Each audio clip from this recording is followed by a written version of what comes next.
Well, welcome to today's presentation of the Fireplace Show. This is the place where we try to provide all the answers to your burning questions about fireplaces, chimneys, and other items. So today, as always, I got a special guest on here. This gentleman, his name is Robby Murphy. And Robby is from Hudson Valley Chimney, located in Poughkeepsie, New York. And we're going to be talking today about how cold weather affects chimney life and other things. So, Robby, can you hear me okay? You ready to rock and roll today, brother? Loud and clear, ready to go. Okay, so to give people a little more information, Robby, you are a second generation in this industry from your dad. I've known your dad for many, many years. And you have been working in the business ever since you got out of high school, I believe. And at this point, you are actually working as the operations manager, and your dad's is headed for semi-retirement. Is that a pretty good explanation of where you're at this point? Yeah, that's pretty accurate. It's pretty accurate. So, how many years have you worked? When did you start working with your dad? When you were in school, or was it after you got out of school, or when did you get into this industry, Robby? I've been in it since birth, since the ad in the paper went out saying there's a new sweep in town, and I was 8 pounds, 10 ounces. There you go. So pretty well was raised in the industry. So it's been around you all your life. Like I said, I've known your dad for probably 35 years, from going to meetings, having him in classes and those kind of things. And so, a couple of years ago, your dad decided it was time for you to take over running the business, and you're basically coming along very strong there. So let's tell them a little bit. Where is Poughkeepsie, New York at, Robby? It's about 2 hours north of New York City, about an hour and a half south of Albany, which is the capital. Yep. So actually, people go work in New York City that actually ride the train to New York City every day. Would that be correct? Yes, every day, especially, bigger before COVID, but yeah, you could take the train right to New York City, Yankee Stadium.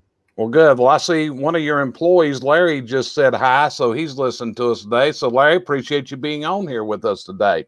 Okay, so tell me something. What's it feel like to have your father as a mentor and someone to follow? Is that difficult, or is it pretty good is it pretty easy to do? We get along pretty well, so it's not like most family businesses. It's just him and I as far as the only family members. I'm very laid back, and I take everything he tells me seriously, because it's always correct and true. And I've obviously molded my own ways of thinking over the years, but since the beginning, everything I've learned has come from him and Larry as well, who's been with us for 30 years. And, what they've taught me, I ran with it, and which is why we're so successful. Plus, you've gone to a lot of classes since you've got involved. You go to a lot of conferences with your dad, and Yep. You're also involved in what we call a mixed group, which is a management information exchange group with other business owners around the country. So let's start out here. How cold does it get in Poughkeepsie in the wintertime, Robby? Typical Northeast, average temperatures 30 degrees from, December to March. Today is 35 out, snow flurries and whatnot, but it'll dip down to, -10 once in a while. Okay, so the temperatures there drop below zero, and y'all go through a lot of what we call freeze-thaw cycles. It's where the temperature drops at night, and the water that's trapped into chimneys or anywhere else freezes, and it expands. So does freeze-thaw present a lot of challenges to chimneys in the Northeast where you're at?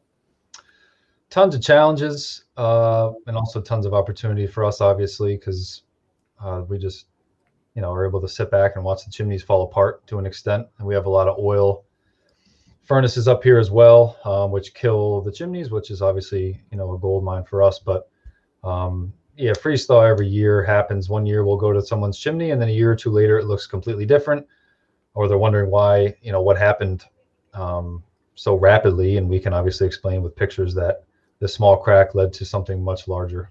Gotcha. So you're seeing when we have a chimney that's in cold weather, goes through a lot of freeze thaw cycles, has a lot of, it never really dries out in the wintertime. Every time I'm up there, it's always damp and it's always, it feels like it's just water all the time. Would that be a true statement? Yeah, it'll either rain or snow. Once in a while, it gets above freezing, sun comes out, everything melts. It'll be nice 40 for a week, and then all of a sudden it'll be 10, 20 degrees out for a while, and everything will just be a sheet of ice, and it just goes back and forth and back and forth. It doesn't stay below freezing all winter long, which is another bad thing because it goes from warm to cold. So that's even worse for these chimneys here. Okay. And then also, your days are much shorter. I know every time I'm up in the Northeast, it's like it gets dark about 45 minutes earlier than it does here, and daylight comes later. So you've got less sun hitting your chimneys than we would here in North Carolina. Would that be an accurate statement? Oh yeah, it gets it doesn't get light out till 7:15. When we get to work at 7, it's still kind of dark, and then 4:30, 4:45 rolls around, it's getting dark. We've been gaining a couple minutes after Christmas here, but yeah, it gets dark around 4:45, 5 o'clock, which kind of kills the later appointments, or at least getting on the roof.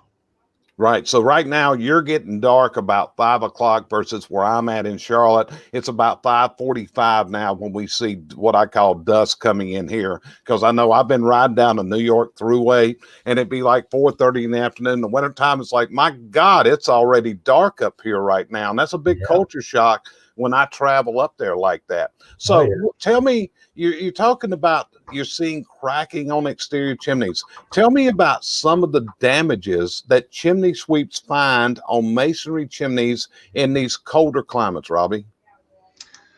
Every crown is cracked. I don't think I've ever seen a crown that is not cracked. A lot of brick, stone, whether the mortar's cracking on a stone chimney or the brick has 20, 30 rows of cracking from 1-inch gaps to hairline. It'll run down the whole thing, but it kills flashings too. If water gets behind the flashing, obviously freezes, expands, pushes the flashing out from the chimney. Saver System products are huge up here, starting from the crown all the way down to the flashing. So it's a lot of work. But we also want to diagnose exactly where the water is coming from. Most of the time it is the chimney, but sometimes it's the roof. Right. Now, one of the things is, and like I said, this is consumer based. So I want to make consumers aware that on the top of every chimney, you have what we call a chimney crown. And this is a layer of concrete that's designed to keep the water from getting in the chimney. So, Robby, let me ask you, are crowns properly made in your market area, or do you find a lot of problems where crowns are improper and allowing a lot of water into the chimney? Most of them are improper, whether they're way too thin, not overhanging the chimney, or the wrong material is used. Once in a while, you'll come across, a nice solid crown and it can be sealed. But a lot of the times it needs a whole new crown because the deterioration is too far gone and there's no sealing it, there's no coating it, there's no patching it. And it's just time for a new crown, which is the first line of defense on top of the chimney. Okay. And then also, do you see this? So people are aware the lining of a chimney is made out of terracotta clay tile that's usually in a 12-inch or a 24-inch length. In your neck of the woods, it's probably 24 inches. But in between those joints, we have mortar that's supposed to be a non-water soluble refractory. Yep. Do y'all see that the water entry erodes these joints between the flue tiles, Robby? Oh yeah, every flue we scan, the mortar joints are either completely gone, half gone, or they're just eroding to the point where it's almost turning to dust. Once the water gets inside, eats away that normal type S, type N mortar that was used when the chimney was built, and there's massive gaps or even small gaps where smoke can get out of the flue. It's very common. Okay. So you just said a word I'd like to dig into a little deeper so some people may not understand when you said the word scan. So would you tell the people that are listening, when we say scan a chimney, what are you doing, Robby? We are putting a camera up the chimney from the bottom or even from the top sometimes because it is wireless. So if we're on the roof, we can't do it from the bottom. We can actually send the rods down.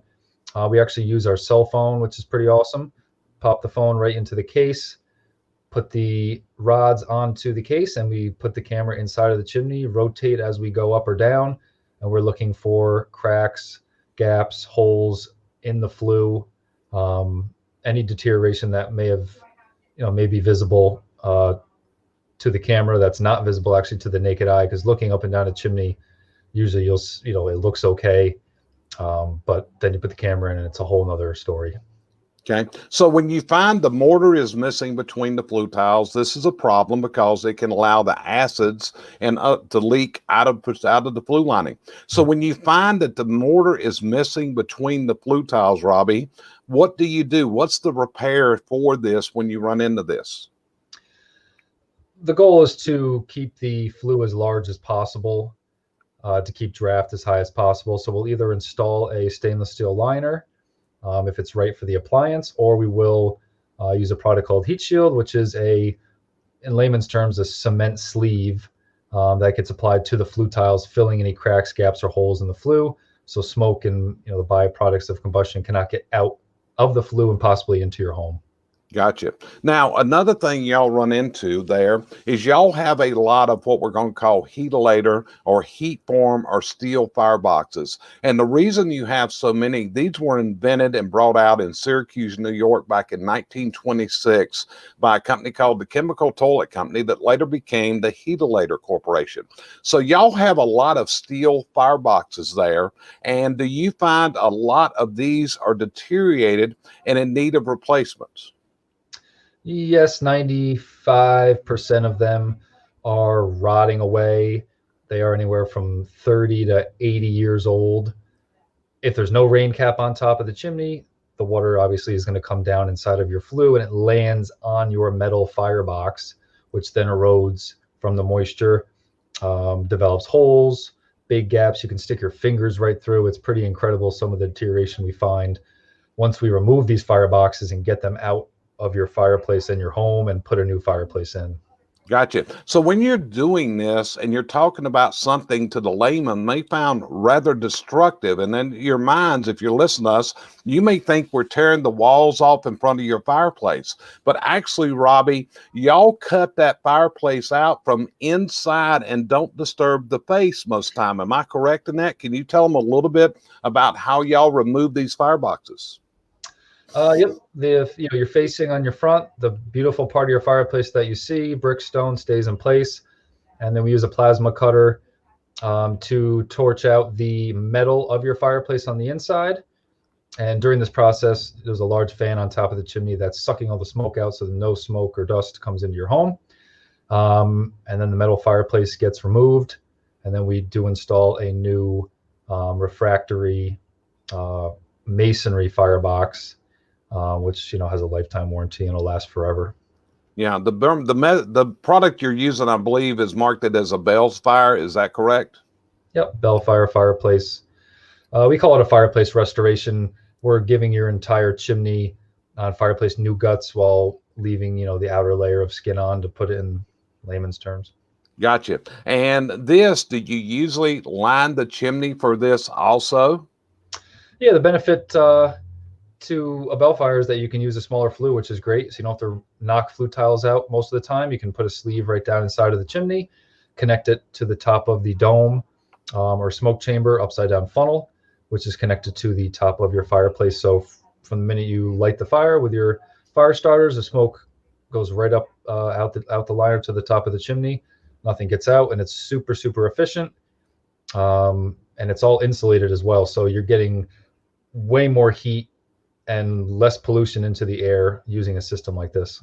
Gotcha. So in between this, for people who aren't familiar, the flue lining is going to come and it's going to stop probably 2.5, 3 feet above the top of this Bellfire's fireplace. So Robby, what do you do in that area between where the flue liner stops and the Bellfire's replacement box goes? What do you do in that area?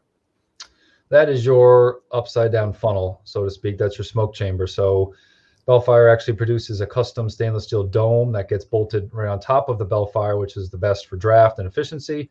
That gets riveted onto the stainless steel sleeve, which goes up to the chimney. If you don't have enough room where the smoke chamber is to fit this dome, we'll actually hand parge the area from the top of the bell fire to the bottom of the liner, also creating a smooth transition to the bottom of the liner. So your efficiency and your smoke will never come back into your home with a bell fire, most likely, if everything's fit well and the liner size is accurate and you're burning good seasoned wood.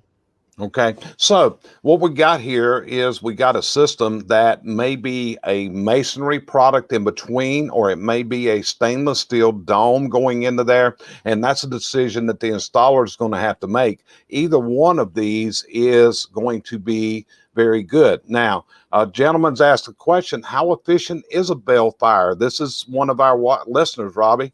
So when we look at the efficiency of a bell fire, what do you think it steps the efficiency up of that fireplace when they do it? Last I spoke, when they were being, who produces bell fires, I think it's in the 80s as far as efficiency percentage.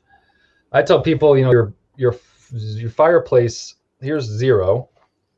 Your normal traditional fireplace is below 0 because it's actually sucking heat out of your home.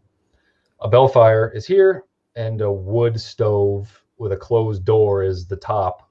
Right. The bell fire is in between that open hearth fireplace, or the 0 plane of 0, and then a wood stove, which is obviously going to give you the most heat, less wood burning. But the bell fire is beautiful. We've got one in our home and in a cabin we have, and there's nothing beats it for an open hearth fireplace.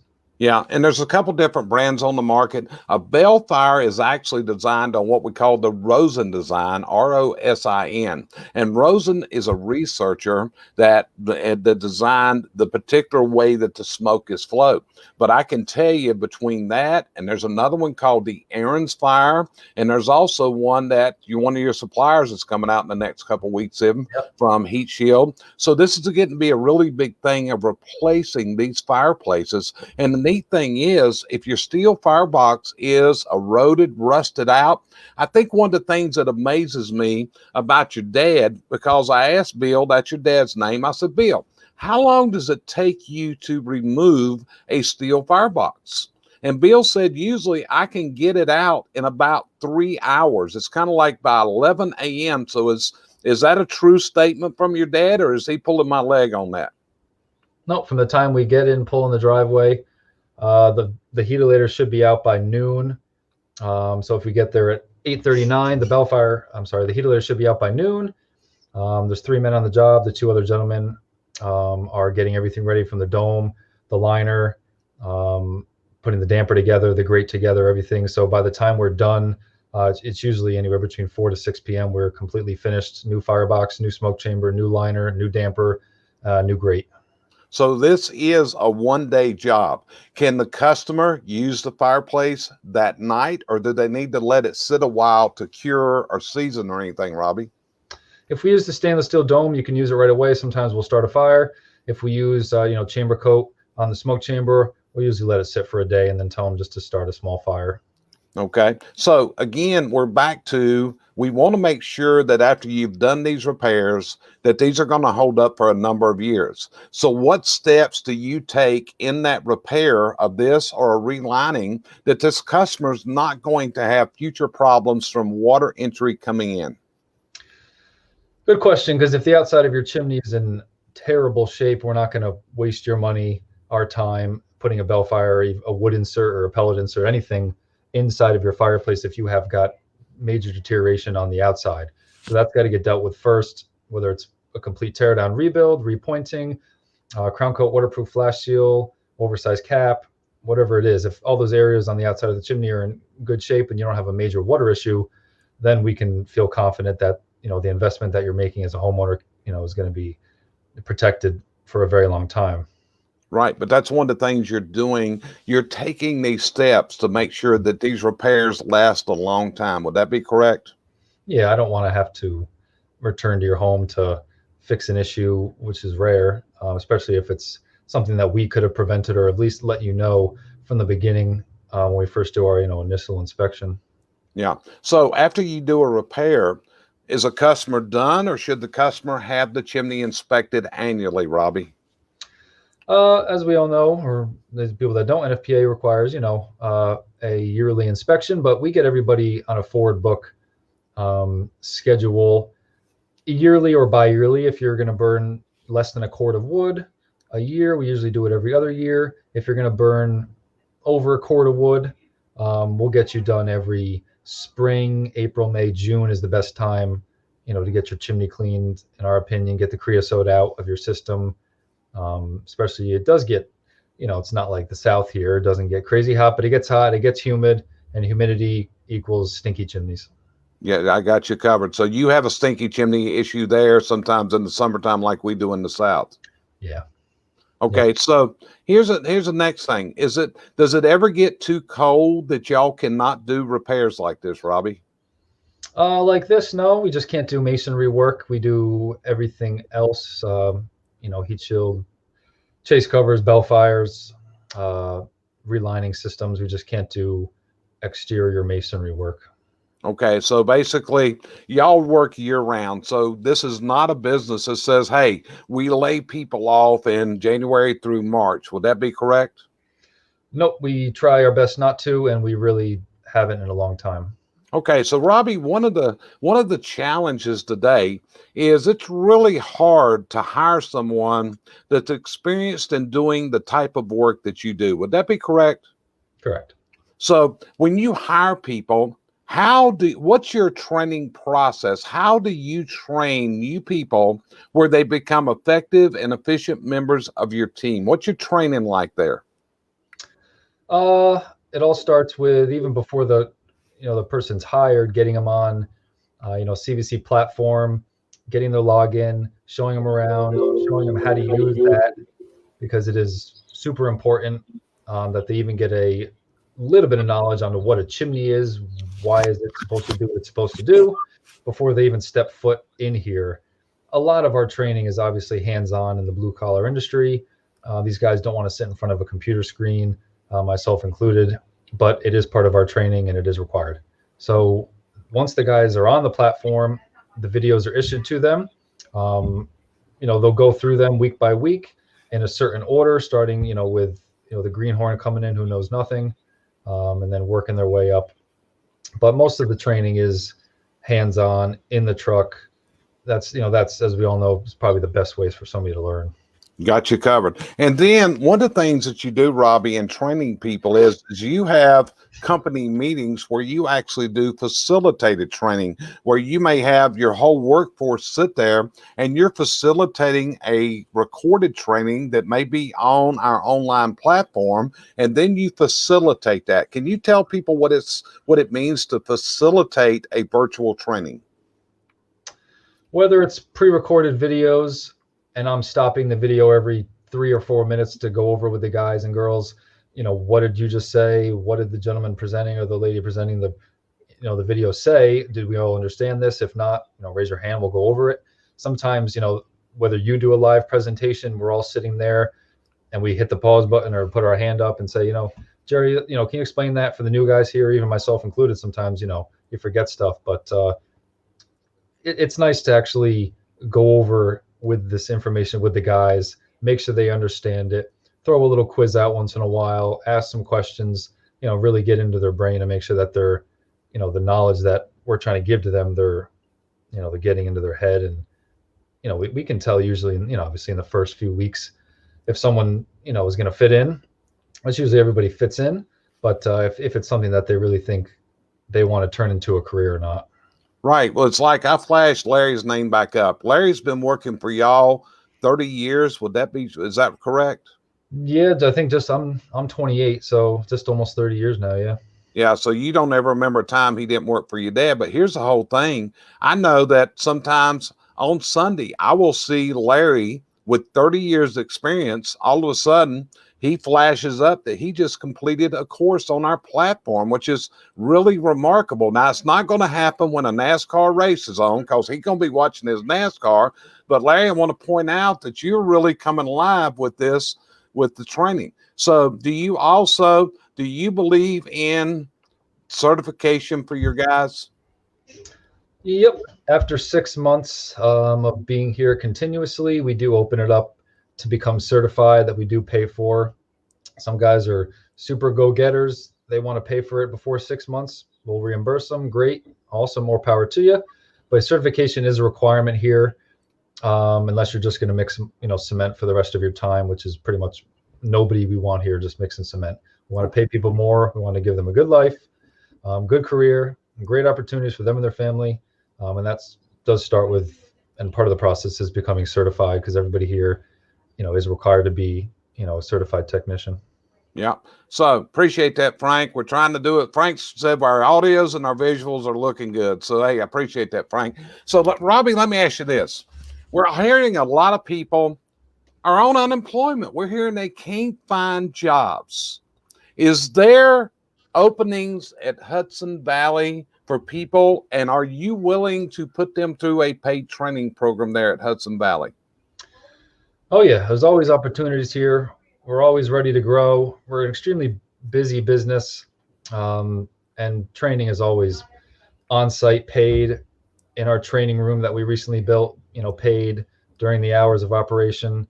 But there's always openings here, for guys and gals, if they want to be a technician, if they want to be a sweep, if they want to be a mason, an installer. We can mold most people to be anything, give them the opportunities to go which way they want to go, different seats on the bus. But the opportunities here are, to an extent, endless. I mean, I don't want to, stop somebody from potentially growing, but, getting to a position like Larry, who's been here for 30 years, you don't find many people like that nowadays. Most guys, if we can get 3 to 5 years out of somebody, that's great. If we can get 30 years, that's amazing. Yeah. Well, this is the whole thing, and I want to vouch for this. I've known Robby for a few years now. I've known his dad since way back. And this is a guy, these guys really care about your employees. Anytime someone has come up against a challenge, you guys have been right there for them. So if you're in that market area, if you're on Poughkeepsie, if you're somewhere near Poughkeepsie, yep, you're looking for a career, Robby, tell them how to get in touch with you at Hudson Valley. Can't miss our big truck with my face on it. Phone numbers on the side.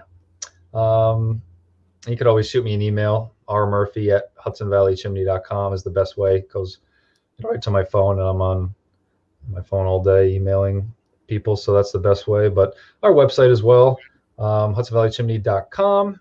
Employment opportunities right on the front page there. But I love just talking to people is the best way. Just get them, on the phone, hear them out, see what they want out of a company, out of a, a lifestyle, out of a career. And if, things jive and we can have somebody come in, we always like to try people out as well. And, I do think we pay people well, because I want to make sure that they live comfortably. Gotcha. So is there anything else that you would share with any of our listeners about taking care of their chimneys, corrective steps, or anything else, Robby? Just cleaning your chimney is very important. A lot of people forget. They put it on the list of things to do, just like myself, whether it's septic, windows fixed, roofing fixed, all these home services. But at least have somebody look at it. And if you're in, the Poughkeepsie area, whether it's us or somebody else, and make sure they are certified so they know what they're doing. Not many people are certified or even insured, which is pretty scary. So I'm always honest with people when they call us. Other estimates are perfectly fine, but we do believe we offer the best, level of service, at the price that we come in at. And we've always believed that. And I definitely think that's true. That's it, guys. So also let's mention this. If you wait till December and call Robby, are you going to get disappointed because we can't get there tomorrow? Yeah, with the COVID going on and everything, that took a huge, toll for us as far as our calendar, because a lot of people from New York City moved up to this area to get out of New York City. So the market here, skyrocketed. Real estate inspections were, 5 a day every day, and still are a lot. But people that called in December, you were put into March and April. Right now, if you call, our cleanings, are put out a few months. And some people, are waiting for that because they want us specifically. Other people, they'll make an appointment but get somebody sooner. But yeah, it's extremely busy, which goes back to, hiring the right people and getting more people on board and more trucks out in the field, makes us not booked out so far, which I like. That's it. So, folks, we appreciate you joining us here today. This week, we have talking about chimney sweeping in colder climates. And Jason, you missed a lot, but the replay will be up as soon as I end the show. You can catch the replay, Jason. So, hate you just coming in. But next week, we're going to be looking at chimneys from an entirely different aspect, because what we're going to be doing next week, our guest next week is going to be Lee Rolfe from Houston, Texas. And you've been to Houston. The weather's just a little bit different down there, and it's a totally different marketplace. So next week, we're going to be talking about chimney maintenance in warmer climates, because Houston is very close to a subtropical type climate. So Lee Rolfe's going to be our guest next week, and he'll be sharing that with you. So appreciate you joining us today. Feel free to share this on your social media. Get to work. You know, we're just trying to present information out for consumers to help them make decisions, to answer their burning questions and give them answers about their fireplaces or chimneys and everything else. So, Robby, I really appreciate you being on here today, brother. And we will talk to you later. Appreciate everyone joining us today. Thank you, Jerry. Take care.